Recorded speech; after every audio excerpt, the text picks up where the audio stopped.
All right, good morning, everyone. We're going to be working on lesson 8.3. Our topic is quotients of powers. Yesterday, we talked about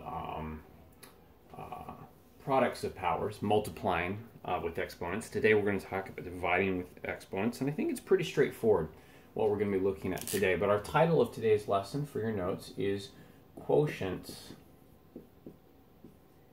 of Powers, which means dividing. Quotients is answers to division problems. And here's what we're going to be doing. We're going to be doing situations like this. Now, they're going to look like fractions, because that's typically how we write division problems at this level.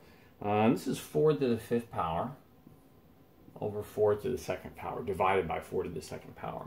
And one of the great things about this is just as you could add exponents when you have the same bases, you can subtract exponents when you have the same bases and you're supposed to be dividing.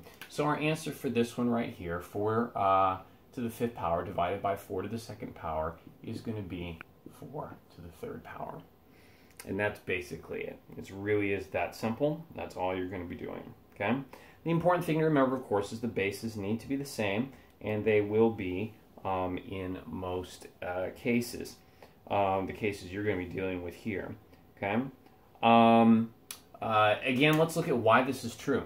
We have 4 to the 5th power. That's 4 times 4 times 4 times 4 times 4. That's 4 to the 5th power. And here's 4 times 4 to this. That's 4 to the 2nd power. Now, if we start dividing, what you'll notice is 4 divided by 4 is going to give you what? 1, right?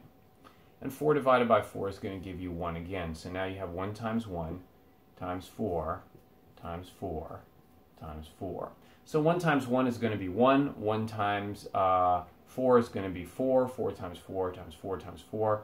You would still end up with 4. You'd end up with 1 times 4 to the 3rd power. And of course, 1 times 4 to the 3rd power is 4 to the 3rd power. Okay, so that's why it works. When you subtract out the exponents, what you've got left there is going to be your solution. And it's really going to be that simple today. I'm going to show you a couple of things just to keep in mind. First off, if you have a situation like, here's one. This is from page 332. This is example 1C. Example 1C, it says h to the 7th power divided by h to the 6th power, right? So again, what we're going to do is we're just going to subtract those exponents because you have the same base, and our answer is going to be h to the 1st power, which, by the way, is the same as just h. It's not necessary to ever show to the 1st power. Okay, it just means that you have one of that value. You're not multiplying it, so it's just h. Okay, so that's something to keep in mind as we go along. Okay. The other thing you're going to work on a little bit today is you're going to work on simplifying expressions. These are going to be expressions with multiple parts. So in here you're going to be using your products of powers, or your powers of products, products of powers, and also your quotients of powers. Here's an example from example 2. This is 3 to the 4th power times 3 to the 3rd power. Okay. 3 to the 4th power times 3 to the 3rd power. And then what we're going to be looking at here is we're going to divide that by 3 to the 3rd power. Okay? Now, what you're going to do when it's written like this, what you want to do is you want to deal with whatever's above the division bar first, when it's written this way, and then go ahead and do your division, okay? So what we're going to do here is we're going to first do the 3 to the 4th power times 3 to the 3rd power. That's going to give you 3 to the 7th power. And 3 to the 3rd power, of course, is still 3 to the 3rd power because we haven't done anything with it yet, okay? So now what we're going to do, in fact, I'm going to do that vertically. You know how I like to do that.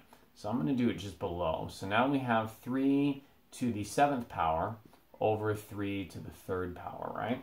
And so now what we're going to do is we're going to go ahead and subtract those exponents, right? And that's going to give us 3 to the 4th power, okay?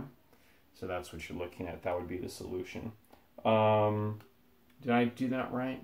4 plus 3 is 7.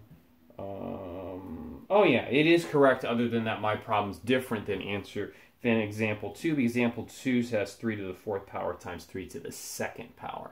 So that's why their answer is different. It's a different problem. But this will still definitely work. Okay. Now, sometimes what they'll do is they will separate these. This is if you look at example 3. If you look at example 3, you're going to see that they've separated the values here. So it's negative 4 to the 3rd power over negative 4 to the, negative 4 to the 9th power. My eyes are not getting very good. Negative 4 to the 9th power over negative 4 to the 5th power. And then they'll have a times sign, and they'll have a separate division bar, right? This will be negative 4 to the 8th power.